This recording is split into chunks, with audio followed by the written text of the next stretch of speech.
On today's episode of Weird Moments in Beatles History, I've got a good one for you. The entire 1965 UK tour. Why are we talking about this? Well, I've noticed a lot of little weird one-off occurrences that happened during this time period never really seem to happen again. So, I figured I'd just make a whole video about it. Here we go. The Beatles' final UK tour in 1965 is sort of shrouded in mystery. Photos like this one are actually very rare. What exactly is going on in this picture? Why is Paul McCartney playing the organ? There are so many weird little things that happen on this tour, from the Beatles' family showing up to see them live, to their set list including a song that they would never play again live. Let's dive into the forgotten 1965 UK tour and find out what makes it so unique. The date is December 1965. Let's take a moment to think about where we are in the Beatles' career.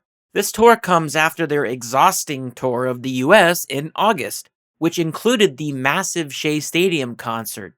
At this point in their career, the Beatles are becoming tired with live performances. It's really hard for any of us to understand just how ridiculously tired the Beatles must have been feeling at this point.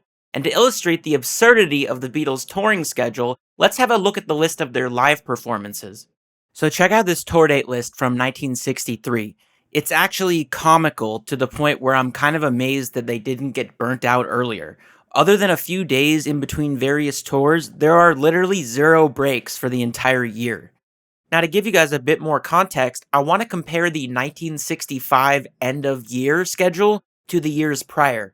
If you look at the early days in December 1963, the Beatles played 11 venues from December 1st to December 14th. Then they played a lengthy series of Christmas shows running from December 21st until January 11th. That's a pretty busy holiday season. Skipping ahead to the following year, December 1964, the Beatles again did another long run of Christmas shows from December 24th to January 16th. This series of shows is also particularly notable for being the only time Lennon played a Rose Morris Model 325, otherwise known as a 1996, but that's a topic for a future video. Finally, we reach late 1965, which is the final UK tour. At this point, the Beatles were likely exhausted. After the US tour in August, they declined to do their usual UK autumn tour they had done the 2 years prior. Finally, the Beatles would get September, October, and November off from touring. They instead spent this time working on the masterpiece Rubber Soul, as well as filming various promotional clips, including probably the laziest production I've ever seen for a music video, referred to fans as the fish and chips cut. Somebody actually thought this was a good idea for the song I Feel Fine. But back to the story. For December, the Beatles agreed to only 9 dates from December 3rd to December 12th. And again, just to compare, if you look at the Beatles' fall schedule from August to December in 1963, they did 96 tour dates. Just 2 years later, by 1965, this number had fallen to only 21 days, with the bulk of that being taken up by the famous US tour that included Shea Stadium and the Hollywood Bowl. For UK fans, only a 9-day stretch from December 3rd to December 12th will offer the last chance to see the Beatles live at a scheduled concert. After this, the only 2 Beatles UK performances were the one-off NME performance in 1966 and the famous rooftop gig. I've been working on this video for a while, and I kind of kept going back and forth on how to structure it, so at this point, I'm just going to start listing off things, okay? So, number 1, Paul McCartney played the organ on the song Yesterday. This is one of those rare moments I wish we had more evidence of, but Paul McCartney most certainly put down his bass and played the Vox Continental organ for a single track during this tour, Yesterday. Unfortunately, there are very few images showing this, and to my knowledge, only a short video clip segment even exists. This is a major problem with researching this entire tour, as for whatever reason, very little photo, audio, or video exists of anything.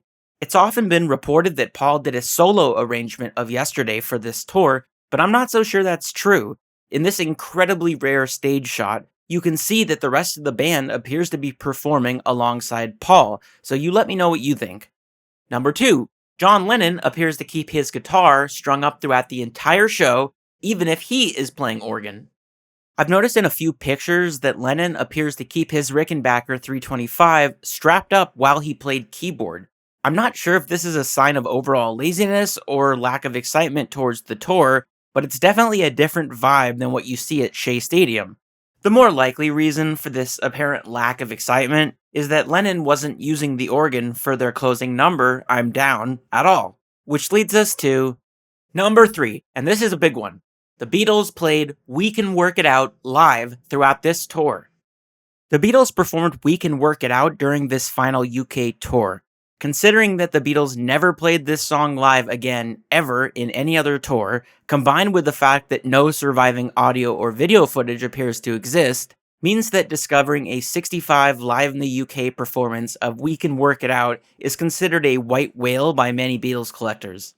I can't tell you exactly how the song was arranged, but I'd assume it was something similar to the promotional tape with Lennon playing keys, but let me know again what you think in the comments. One more thing I want to share, and if you're a Beatles fan, you probably already know this, but this tour was the last time that Lennon used his Rickenbacker 325 live on stage, and at this point he'd been using it pretty exclusively for almost 2 years. As luck would have it, this guitar still has the original setlist attached from this final tour, before Lennon retired it. You can see here pretty clearly that We Can Work It Out comes first, and then Yesterday. It seems strange that the last organ song, I'm Down, is separated by Day Tripper. This comment from a concert goer may provide the answer. Paul stood up and shook hands with John, who sat and played the same organ on We Can Work It Out, but not on I'm Down, which they did with guitars. This would actually make sense, and during the following 1966 tour, the Beatles did in fact perform I'm Down without an organ. Number 4. The Beatles had a bit of a darker stage image throughout this tour. I don't know if it's just me, but this tour seems to be the last time that the Beatles returned to their sort of original beatnik roots, with all black outfits and turtlenecks. A lot of us would associate this look with the Beatles' early days, or even their now famous 1963 TV performances. I have no idea if this was intentional, but it even appears that Lennon removed his flashy Vox Python strap, which is a signature look when paired with the Rickenbacker 325, for a fairly plain black leather strap. Number 5. George Harrison switched up his guitar lineup.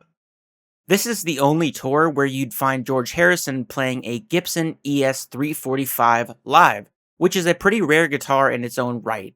Most people are familiar with the ES-335, and the ES-345 is basically the same thing with some nice deluxe features. You get gold plating on the hardware, nice fretboard inlays, and a special Veritone switch. A lot of people aren't even aware that Harrison owned this guitar, and unfortunately it's not really seen much outside of a few promotional clips from around this period. I'd bet that it saw more action in the studio though, and my buddy Perry has a great video demonstrating how this guitar was likely used on Day Tripper. I'll leave a link to that video in the description. I should probably point out that the reason Harrison was likely using this guitar is because the two guitars that he relied upon for the last 2 years, the Gretsch Country Gentleman and the Gretsch Tennessean, were never seen again after November 1965. And if you want to see a video about what I think happened, check the description for a link. Number 6. The Beatles had their families attend their final show in Liverpool. A moment that should perhaps be more well known, the Beatles played their last performance in their hometown, where it all started, on December 5th, 1965 at the Empire Theatre in Liverpool. Now, of course, I'm only speculating, but I have a feeling that the Beatles knew they wouldn't be back around these parts anytime soon, at least as far as performing. This might be why they chose to invite several friends and family members to the performance. We can actually see in pictures that at least Paul's dad attended, both of George's parents, as well as Ringo's mom and stepdad. Now, I'm not sure if Aunt Mimi came, but it's still an interesting moment in history that a lot of fans aren't aware of. Number 7. The alternative rubber sole jacket. Okay, so at this point you're probably going to think I'm just searching for things to talk about, but hear me out. As most Beatles fans know, Lennon is pictured wearing an iconic brown suede jacket on the cover of their 65 album, Rubber Soul. He was also pictured all throughout 1965 wearing it, both in public and in the studio. Here's the weird part. I swear, it seems like Ringo wore an almost identical jacket for half this tour. I actually thought it might have even been the same jacket and he was just borrowing it, but looking closely, the pockets are actually different. So just a minor detail I thought I'd share. And finally, number 8, the mysterious black Stratocaster. So a lot of people have asked about this particular guitar. For those who don't know, during the rehearsals for this tour, which took place during November 1965, Lennon is spotted playing an all-black Stratocaster with a matching black headstock, which is a very rare feature for this time period. Not much is known about this instrument or why it was never seen again, but it appears to have been taken on the tour itself, and it can be spotted in the famous pile of gear backstage photo from December 1965.